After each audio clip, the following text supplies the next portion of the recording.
Hey, I just want to let y'all know that I'm more than just a stand-up comedian, okay? Comedy's going good, but it ain't the only thing that pay the bills. I'm actually a professional marriage counselor. Swear. Like fellas, if you can't keep your woman in line, bring her to me. Ladies, if your husband acted out of line, y'all just come, work it out. I'll even do virtual. I swear, I'm so good at this. Now, I have to warn you, I don't have no license.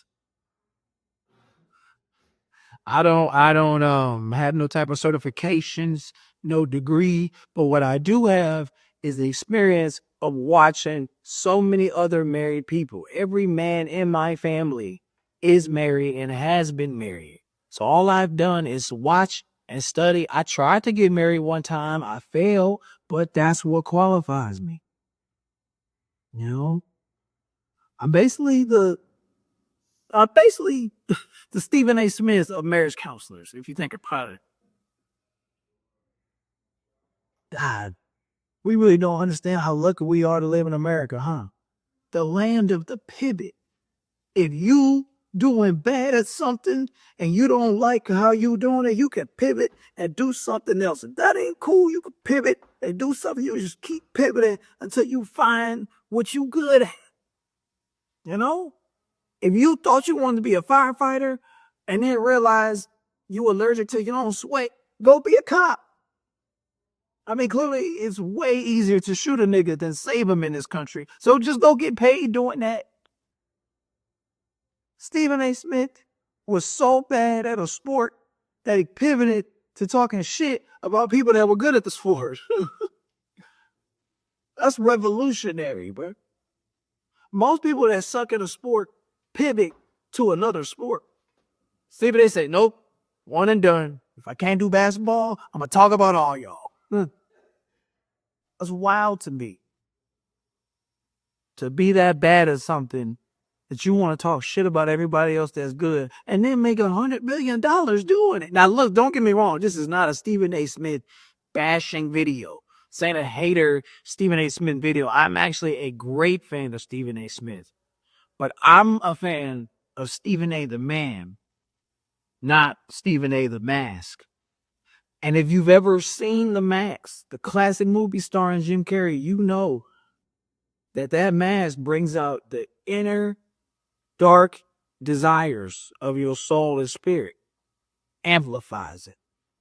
And to me, when I see Stephen A. the mask on TV, that's what I see. The amplification, this exaggerated version of what a real human being is supposed to be that's critiquing sports. But Stephen A. the man, that story is motivating. Did you know that Stephen A. couldn't read in school, bro? Like he said, his speech impediment could not read. Nigga, slaves could read. They had to hide the fact that they could read. This nigga had to hide the fact that he couldn't. They were enslaved and articulate. He free and illiterate. How does that make sense in today? It was wild. You know how hard it is? Because people like Stephen A., kids like Stephen A., pissed me off because I could always read well. Because the teacher always picked Stephen A. to read them before we left for class. Before we dismiss, little Stephen A. is going to read the last two sentences and then we can go. Not little Stephen.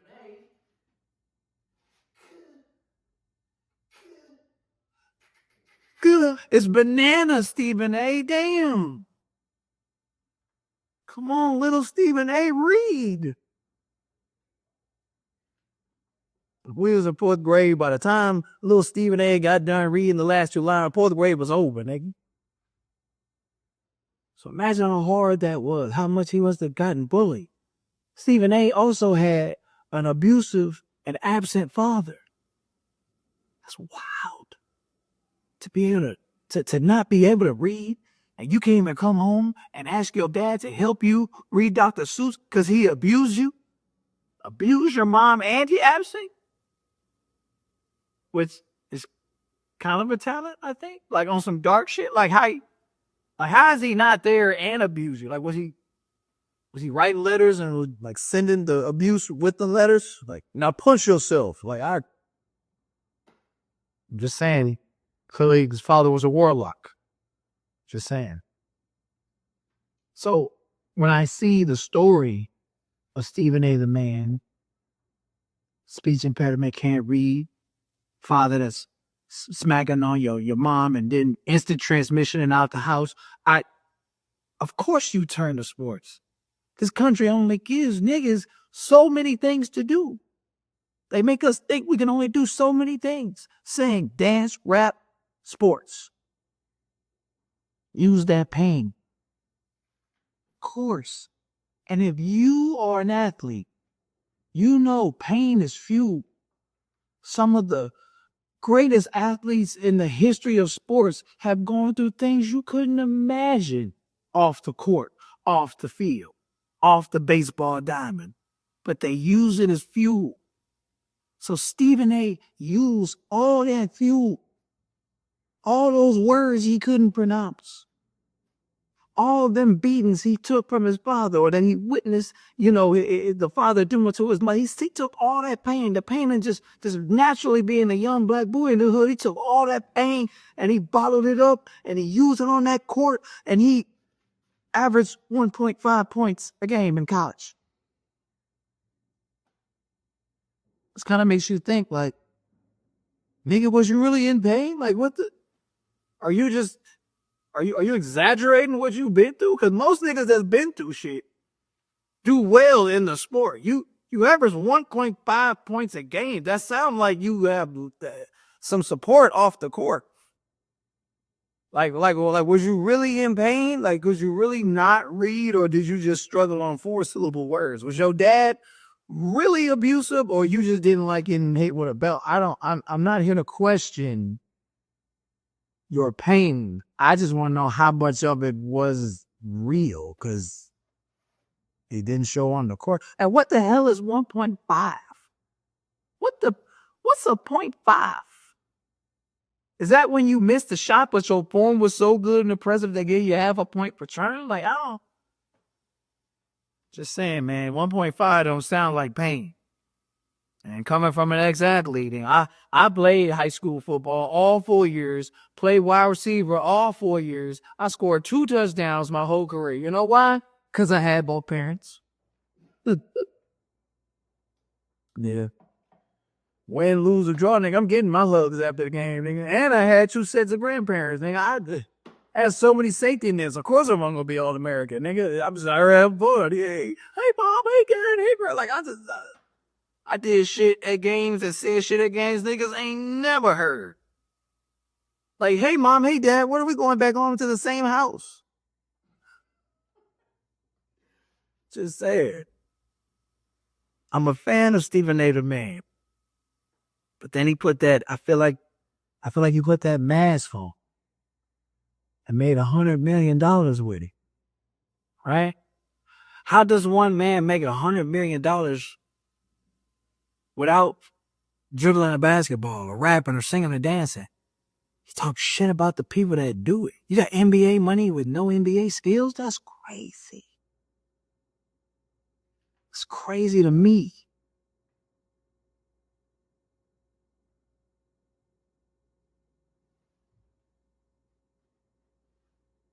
Stephen A. the Mask does a very good trick.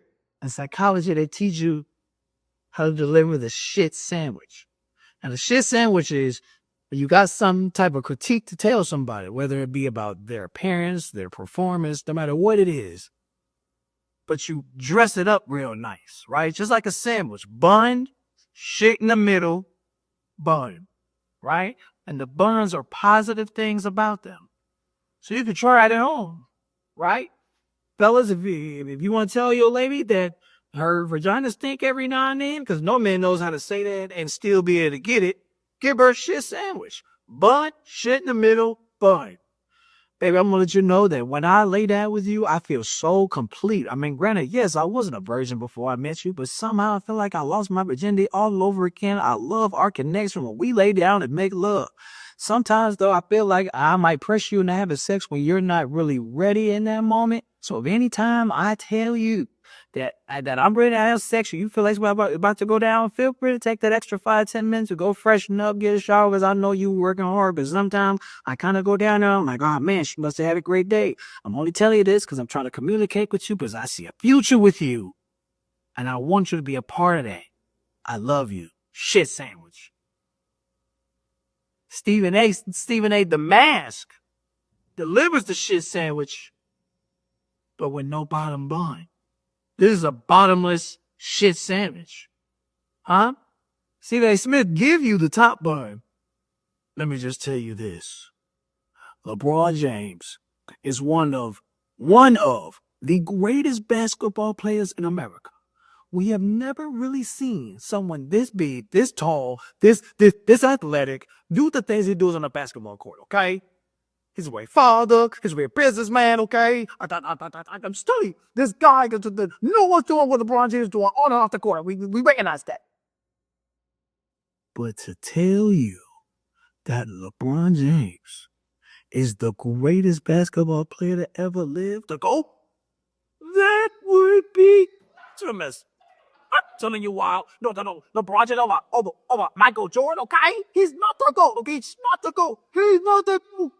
He is not the GOAT. He doesn't have the clutch string that Jordan has, okay? I mean, he might have made a couple of lucky shots. You know, he must have stacked the pass, he must have padded the stats, but he doesn't have that killer instinct.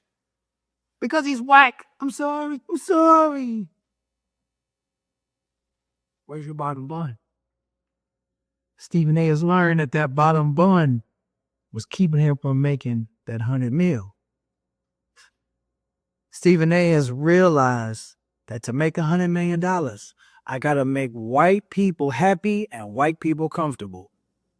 I think where Stephen A. the Mask and Stephen A. the Man get it twisted at, though, I think Stephen A. the Man thinks that he's keeping it real while he's making this $100 million. And if it's one thing I learned, is that you cannot keep it real in America and keep white people comfortable at the same time.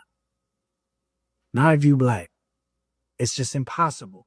Keeping it real and keeping it comfortable do not happen 100% of the time, not even half the time. Any black man that think that they can keep it real and keep white people comfortable, that's like eating Crunch Berries without the berries. Just this bland ass cereal, a bowl of yellow squares. It's a waste of milk. But he didn't care. Took that swag, he took them shit sandwiches. A bottomless sandwich isn't nasty, it's just messy. You can't wear nice clothes when you eat that. You need napkins to clean up. And ain't nobody trying to have no shit sandwich delivered to them every morning at 6 a.m. Central Standard Time.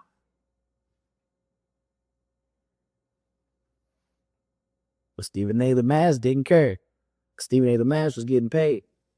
And I think somewhere along the lines, just like in The Mask, Jim Carrey would wake up the next day, realize some of the pain that he's caused, and he would still put the mask on. You know why? Because he thought to himself, okay, well, the stuff I caused, the things I did didn't really affect too many people, just a select few. Ain't nobody dead. Ain't nothing serious happening, just a couple of robbed banks, baby. A couple of people might have got beat up, but they'll leave, that'll be okay. So I put it on again. I think Stephen A. the Man told himself in the mirror, I'm just commenting on sports. A bunch of rich, spoiled athletes, come on, man, it's all good. I do it again. And I think that's when Stephen A. the Mask took over and said, you know what, you're right. This shit ain't affected nothing. I want to do something else. I want to get into politics. Now we got a problem. And people like Stephen A. Smith that all of a sudden feel like they want to dabble into politics and maybe run for office, maybe joke around about running for president. I blame Barack Obama for why Stephen A. Smith thinks he could be president. I blame Barack Obama and Donald Trump on why Stephen A. Smith thinks he might be able to run for president. You know why? Because Barack Obama set the bar too high for black people. White people thought niggas was going to be inspired by Barack Obama and say, oh my God, I could do that one day, until we watched Barack Obama take his lashings metaphorically and not do nothing about it. We watched Barack Obama age every year that president like a dog. Every year was like 7, 8 years for this man. And he just took it. And then his black queen, this beautiful woman, every black man wants that beautiful woman that's beautiful, classy, freaking the sheets, and will go ham for him. She had a phrase, when they go low, we aim high. What the fuck? What is that? So you taking your last as a black man publicly. Your wife is telling you, go see him, go above all that BS. We want to see you crash out for us. So when Obama hit you with the, it's cool, I'm finna turn the other cheek, niggas, I'm telling you, niggas was like, man, I ain't doing that. Then Donald Trump put the bar so low. Nigga, if you playing limbo on that bar, you gotta be Ant-Man. That's the only way you win it. Donald Trump so fucking bad at being a president that he had a sports analyst saying, well, shit, I can do that shit. Well, nobody saying it when Obama was president, because we didn't want that. But being able to just say whatever the hell you want, blow up shit however you want, and whatever, grab pussy and just get out of jail. Yeah, I'll sign up for that. I won't grab pussy without permission. I'm just saying the fact that it's an option. It's like, oh, wow, that's crazy. Like, I know I will never go that low, but, you know, good to know. I feel like Stephen A., the man, needs to have a conversation with the mask and understand, hey, bro, we made enough. Everything's cool. We don't have to. Why? Why do we have to do more than what we already doing? We were in our own corner. We're in our own pocket. We went from not being able to read to getting beat on by a father that could teleport and disappear from us, to averaging less points than our GPA, to being one of the most notable, like recognizable characters with no athletic ability. We're fine. We don't need to try to make white people comfortable from a political standpoint. Let's just do it in a way where it don't really matter. Because nothing Stephen A. says about sports affects you in real life, for real. Trying to call off of work and be like, oh, man, you know, I would come in. I know I promised I'd come in and work some overtime, but Stephen A. Smith said that LeBron James wasn't the GOAT, and my emotional state is just not. See if you still got a job after that, man. Next time you get pulled over, be like, yeah, I ran them 3 lights because Stephen A. Smith had an issue with LeBron James' son. And that just made me so mad, I just had to run the lights. You was gonna get your ass beat before because you was black and this cop wanted to be a firefighter. But now you really gonna get your ass beat because the cop was a Clippers fan. I'm just saying, man. Stephen A., take the mask off, bro. Be Stephen A. the man. Motivate people in a different way. Talk your shit, but let it be about athletics. You know? I know what you wanted deep inside when you was getting bullied. I used to get bullied too. Yes, I know I'm sexy now, but I ain't used to always look like this. Just saying. Learned when to stay where you at. Find you a woman. Get married. You know, I'm pretty sure he might have that conversation with the mask. I'm pretty sure the mask is like, no, nigga, I want it all. I want more. But the man is supposed to say, no, we good. We got the money. We got the notoriety. Let's just get a wife and chill. And the mask is probably like, why the fuck would I get a wife? What if the wife get on my damn nerves? And then Stephen A. Smith, the man, can say, well, I know this marriage counselor named Chris Mosley. Pretty qualified.